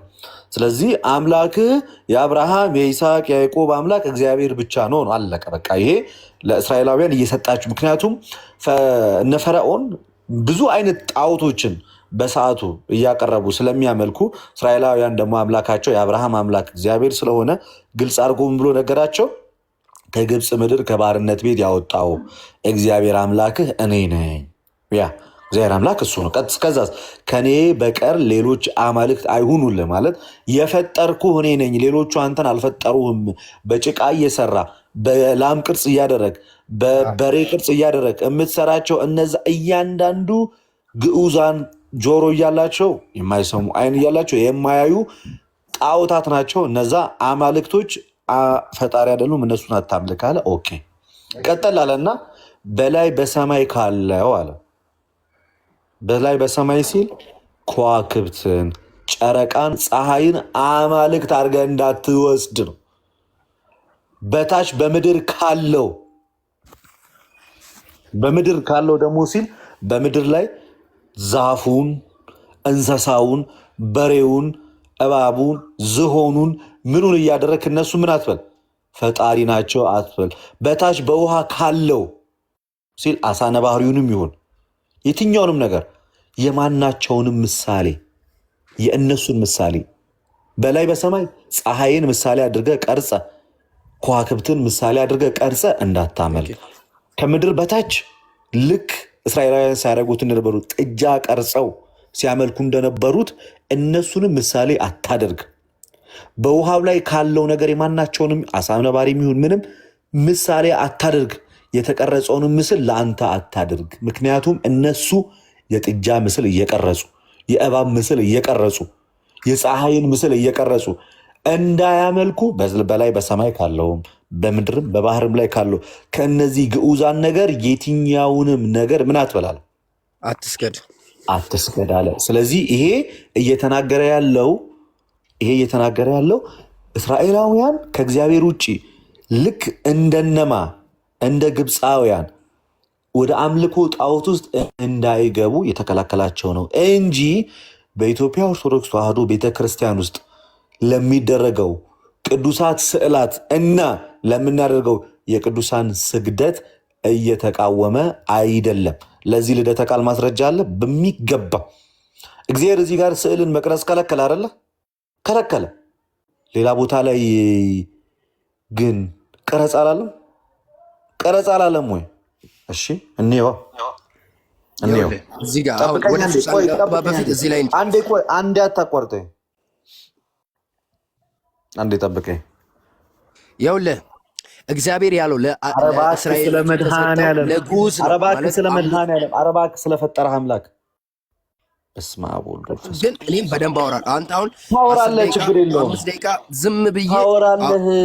እሺ ታወራለህ። እስማ ዘጸአት 25 ላይ እንሂድ። እዚሁ ዘጸአት ላይ እግዚአብሔር እንደከለከለ ማለት ነው። እዚሁ ዘጸአት ላይ እግዚአብሔር እንደከለከለ ዘጸአት 25:18 ላይ ምን አለ እግዚአብሔር ሲናገር? እንዲህ አለ 2 ኪሩቤል ከተቀጠቀጠ ወርቅ ስራ አለ። ምን 2 ኪሩቤል ከምን ከተቀጠቀጠ ወርቅ ስራ በስርየት መክደኛ ላይ በሁለት ወገን ታደርጋቸዋለህ። ከስርየት መክደኛው ጋር አንዱን ኪሩቤል በአንድ ወገን ሁለተኛውንም ኪሩብ በሌላ ወገን አድርገህ በአንድ ላይ ትሰራዋለህ። ኪሩቤል ክንፎቻቸውን ወደ ላይ ይዘረጋሉ፣ የስርየት መክደኛውንም በክንፎቻቸው ይሸፍናሉ። ፊታቸውም እርስ በርስ ይተያያል፣ የኪሩቤሉን ፊታቸው ወደ ስርየት መክደኛው ይመለከታል ብሎ ኪሩቤልን እንዲሰራ እግዚአብሔር ያዘው። በጥሩ ወርቅ ትለብጠዋል፣ በዙሪያም የወርቅ አክሊል አድርግለት ብሎ እግዚአብሔር እዚህ ጋር ደግሞ ኪሩቤሎችን እንዲሰራ ሲያዘው እንመለከታለን። በሌላ ስፍራ ላይ ደግሞ ተመልሶ መጽሐፈ ምክንያቱም እያንዳንዱን ነገር በማስረጃ ማውራት ስላለብን ነው። በሌላ ስፍራ ተመልሶ ቅድም የነገርኳችሁ ማለት ነው ምን ሲለው ደግሞ እንመለከታለን በሚያስገርም ሁኔታ። አንዴ ጠብቁኝ ላንብብላችሁ።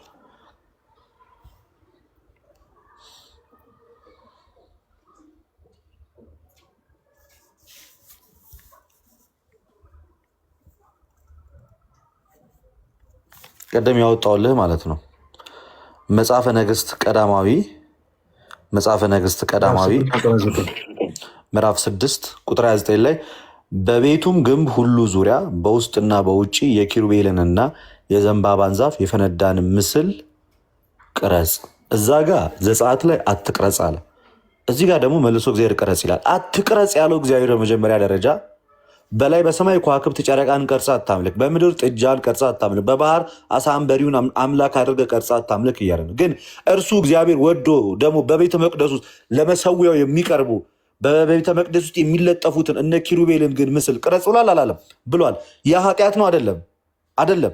እሱ አዞት ቅረጽ ያለው ኃጢአት አይደለም። እሱ አትቅረጽ ያለው ግን ኃጢአት ነው። በኢትዮጵያ ኦርቶዶክስ ተዋሕዶ ቤተክርስቲያን ስዕል ይመለካል ወይ? አይመለክም። ስዕል አይመለክም። ለስዕል በቀጥታ ይሰገዳል ወይ? አይሰገድም። በቤተክርስቲያን ውስጥ የምንመለከታቸውን ስዕላት እያንዳንዳቸው ጣዖቶች ናቸው እንጂ አይደሉም። የእንትን ቅርጽ አይተህ ታውቃለህ? የእንስሳት የላም የምን ቅርጽ አይተህ ተቀርጾ ቤተክርስቲያን ሲመለክ ተመልክተህ ታውቃለህ? አታውቅም። በቤተክርስቲያን ውስጥ የሚካኤል ስዕል ምንድን ነው? ሚካኤል የእግዚአብሔር የሰራዊቱ አለቃ ነው። መመልከት ትችላለህ። ይሁዳ መልእክት 1 ላይ ከቁጥር 4 ላይ ሄደ መመልከት አልቀለ የመላእክት አለቃ ሚካኤል ብሎ ይነግራል። ስለዚህ የሚካኤል ስዕል በቤተክርስቲያን ውስጥ የሚቀመጠው ለምንድን ነው? የእግዚአብሔር መልአክ ስለሆነ ኪሩቤልን እግዚአብሔር አዞታል። ስለዚህ በቤተክርስቲያን ውስጥ ያሉት እያንዳንዱ ምስል የጌታ ለምሳሌ የጌታ የክርስቶስ ኢየሱስ የስቅለቱ ምስል ጣዖት ነው እንዴ? አይደለም። ወንጌል መስበኪያ ነው እንጂ ጆሯቸው መስማት ለማይችል አይናቸው ብቻ ማየት ለሚችል ሰዎች ወንጌል ድሮ በምድር የምትሰብከው እንደዚህ የክርስቶስ ኢየሱስን የመከራውን ስዕል ስቅለቱን ሰርተ እንዲህ አድርጎን ያዳነ ብለን የምትነግራቸው የከለከለውን ተከልክለናል። አናመልክም ስዕላትን። ሲጀመር እኛ ጥጃ ሰርተን አናቅም፣ ከዋክብትን ሰርተን አናቅም፣ ወይም ጨረቃን ሰርተን አናቅም፣ ወይንም ደግሞ እባብን ምን ሰቅለ እንደዚህ አይነት ነገር አድርገን አምልከን አናቅም፣ ልናመልክም አንችልም። የተከለከለው ባጭሩ ለአምልኮት ከእግዚአብሔር ውጭ ሌሎችን ነገሮች ቀርጾ ማምለክ የተከለከለ ነው። እኛ በቅርጽ የምናመልከው ነገር ገና ከጅምሩ የለንም። የምናመልከው አብ ወልድ መንፈስ ቅዱስን ነው። ስዕላት ደግሞ የሚመለኩ ጉዳዮች አይደሉም፣ የሚከበሩ ናቸው። የምናከብራቸውም ደግሞ ለምንድን ነው? እግዚአብሔር አዞ በቤተ መቅደስ ውስጥ ስለገቡ ብቻና ብቻ ነው። ስለዚህ አንድ ፔንቴ መተ ሌሎች አማልክትን አታምልክ ተብለሃል ብሎ ሲጠይቅ ምንም አመልከው አምላክ አለ ብለህ መጠየቅ አለብህ። የአንተ አምላክ ሰማይና ምድር የፈጠረ እግዚአብሔር ስለሆነ ነው። ሰማይና ምድር የፈጠረ እግዚአብሔር ነው የአንተ አምላክ። ስዕል አምልከህ የምታውቅ ከሆነ ተናገር። እኔ እንደ አንድ ኦርቶዶክስ ከልጅነት እስከ እውቀት ባለውባት ቤተክርስቲያን ስዕል አምልከን አናውቅም። በስዕል ፊት ግን መስገድ መጽሐፍ ቅዱሳዊ ነው።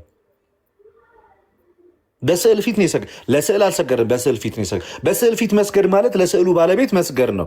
ልክ መጽሐፈ ሩት ምዕራፍ 2 ቁጥር 10 ላይ ለቦይዝ በግንባሩ ተረፍታ ሰግዳለታለች። ስለዚህ ስንሰግድ የምንሰግደው እኛ ለቅዱሳኑ ነው የምንሰግደው እንጂ ለስዕሉ፣ ለወረቀቱ፣ ለፔንቱ ለራሱ በቀጥታ ሰግደን ማናቅም፣ ልንሰግድም አንችልም። ለዛ ይህንን ነገር ሊስተካከል ይገባል። ታንኪዩ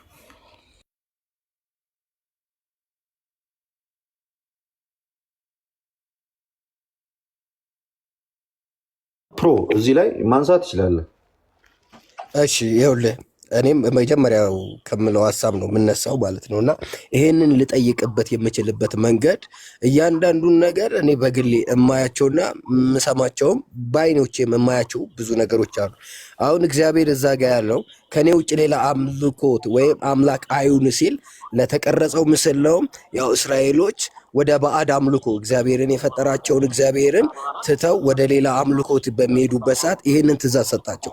እግዚአብሔርን ብቻ እንዲያመልኩት፣ ለእግዚአብሔር ብቻ እንዲገዙ፣ በዙሪያቸው ባለ ባዕድ በሆነ አምልኮ እና ስርዓት እንዳይያዙ ነው አድርጎ የተናገረው። ይሄ ቃል ግን አሁን ለምሳሌ ቤተ መቅደሱ በተሰራ ሰዓት በዛ በቤተ መቅደስ ውስጥ የነበሩ እያንዳንዱ ሊመጣ ያለውን ክርስቶስን የሚያሳይ ናቸው። እያንዳንዱ ብሉይ ኪዳን ላይ የነበሩ ስርዓቶች፣ በብሉይ ኪዳን ላይ የሚፈጸሙ እያንዳንዱ ህግጋት፣ ስርዓቶች መጪውን ሊያሳይ የሚችል ክርስቶስ ነው። ክርስቶስን ነው እየገለጠ ያለው ማለት ነው። እና ለነዛ ምስል እንኳን ተውና ለምተመሰለ በመጽሐፍ ቅዱስ መሰረት ቤተክርስቲያን ውስጥ ያሉትን አይደለም በመጽሐፍ ቅዱስ መሰረት አንተ ስታወራ እኮ ዝም ብያለሁ። አንዴ ቆይ ትቀጥልበታለህ። እስካሁን እያወራ ያለኸው እኮ ገባኝ። እኔ አሁን ይኸውልህ ፍለጋ አይደለም። ቆይ አሁን እስካሁን እያወራ ሀሳብን ትቀጥላለህ። ይኸውልህ እስካሁን ከሰው ወሬ ሰምቼ በአይኔ ያየሁትን ትላለህ። ምን እንዳየ ባናቅም በአይነ ላየኸው ነገር እኛ ምስክር መሆን አንችልም። መጽሐፍ ቅዱስ ነው ታወራለህ። ቆይ ጠቅልል አድርገህ ቅድም ፈለገ የነገረ ነገር ምንድን ነው? የኢትዮጵያ ኦርቶዶክስ ተዋሕዶ ቤተክርስቲያን ከመጽሐፍ ቅዱስ ውጭ የምታስተምረው ትምህርት አለ ወይ? ይሄ ትምህርቷ መጽሐፍ ቅዱሳዊ አይደለም የምትለውን ነገር ነው ማቅረበል። አሁን ቅዱሳት ስዕላትን እኛ በቤተ መቅደስ ውስጥ ማድረጋችን ስህተት ሊያደርግ የሚችል አንድ የመጽሐፍ ቅዱስ ጥቅስ ነገር አንድ በቤተ ክርስቲያናችን ውስጥ ቅዱሳት ስዕላትን ማስቀመጣችን ስህተት ሊያደርግ የሚችል ሌላ ወሬ አልፈልግም፣ ማብራሪያ አልፈልግም። አንድ መጽሐፍ ቅዱስ ጥቅስ ስጠን። ታንኪዩ። እኔ በጣም ማለት ሀሳቤን እየጨረስኩ አይደለም። ከመጀመሪያ ጀምሮ የሆነ ነገር እናገራለሁ፣ በመሀል እያስቆማችሁ ወደ ጥቅሱ ፕሮፌት አሁን ምን አለ መሰሎት፣ ቅድም ስንጀምር ምን ብለናል?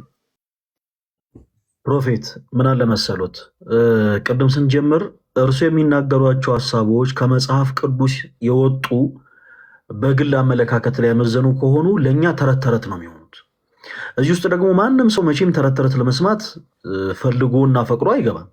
ስለዚህ አሁን ማስረጃን የጠየቁት ለእርሶ ልደታውን ያነሳው ሀሳብ ምንድነው? በቃ ጥያቄ ነው። ይኸው ይሄንን በኢትዮጵያ ኦርቶዶክስ ተዋሕዶ ቤተክርስቲያን ውስጥ ያሉ ቅዱሳት ስዕላት መቀመጣቸውን የሚቃወም አንድ የመጽሐፍ ቅዱስ ማስረጃ ካሉት ያንን ማስረጃ ያውጡ ነው ያለው።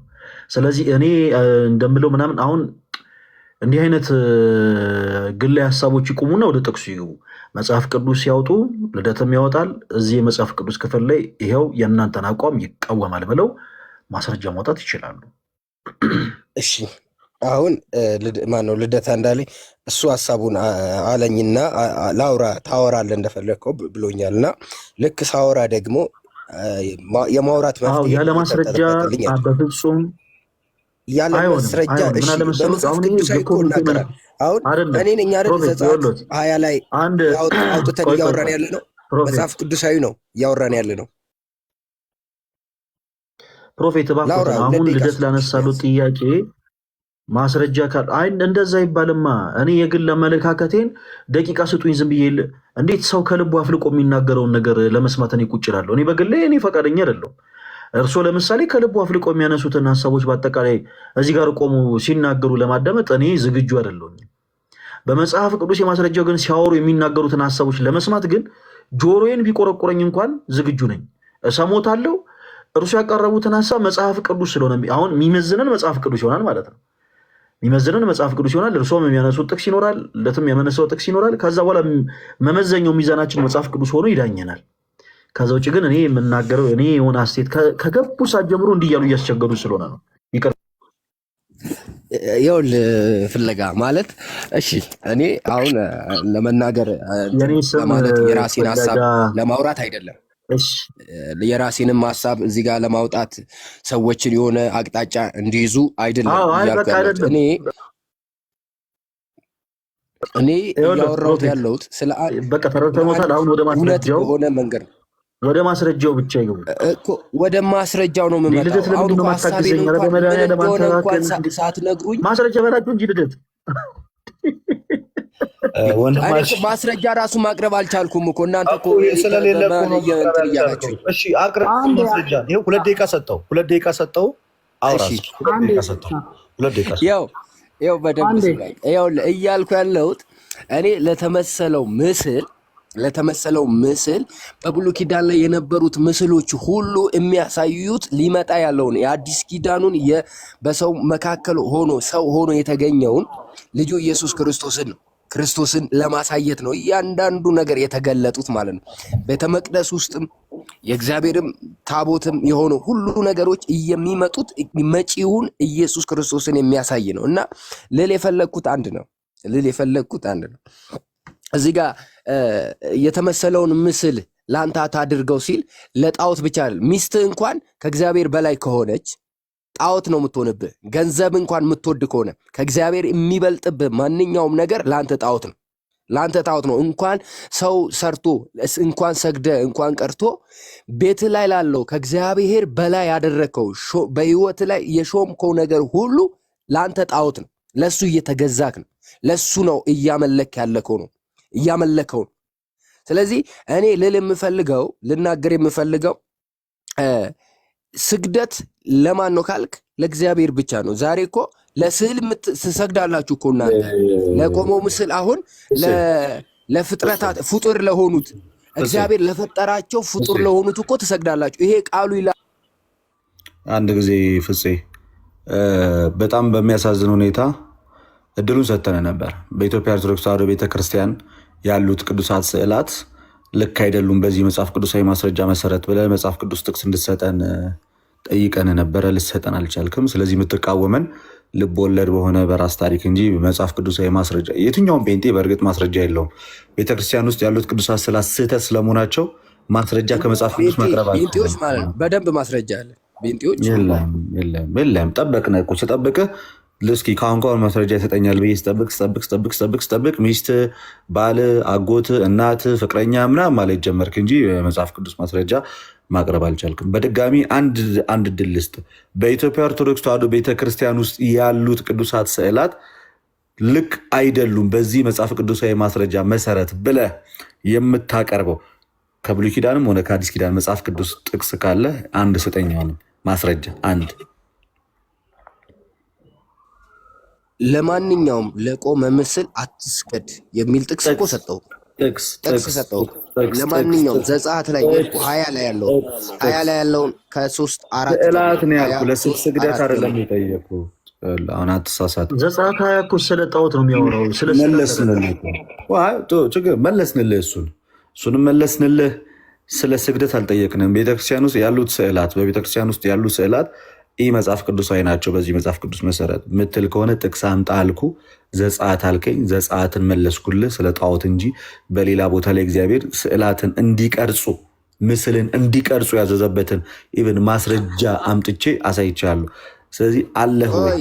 አይ እኔ እኮ አልኩ እኮ በታች ምድር ካለው ከምድር በታች ካለው ማንኛውም ሲል እኮ ለጣዖት ብቻም እያለ አይደለም። ታዲያ እግዚአብሔር ሌላ ቦታ ላይ ተሳስቶ ነው? ኪሩቤልን ለምን ቅረጽ አለ? ታዲያ ኪሩቤልን ለምን ቅረጽ አለ? አምልኮ አላቸው። ኪሩቤልን ለምን ቅረጽ አለ? ኪሩቤልን ለምን መልክ አላቸው ይላል። ቅረጽ አለ? ኪሩቤልን ወንድሜ አንድ ጊዜ አዳምጠኝ። ኪሩቤልን ቅረጽ ያለው ማን ነው? እግዚአብሔር። ለምን አለ ታዲያ? እንዲሰገድለት እንዲመለክለት እኮ አይደለም። ለምን አለ ነው? ለምን ቅረጽ አለ? እንዲሰገድለት እኮ አይደለም። አምልኮ የሚገባው ለአንድ ለአብና በቃ ክርስቲያኖች በዚህ አጋጣሚ አንድ ማወቅ ያለባቸው አንድ ነገር ልንገራቸው። የትኛውን ጴንጤ ጥያቄ በቀጥታ ይመለሰላቸው ይህን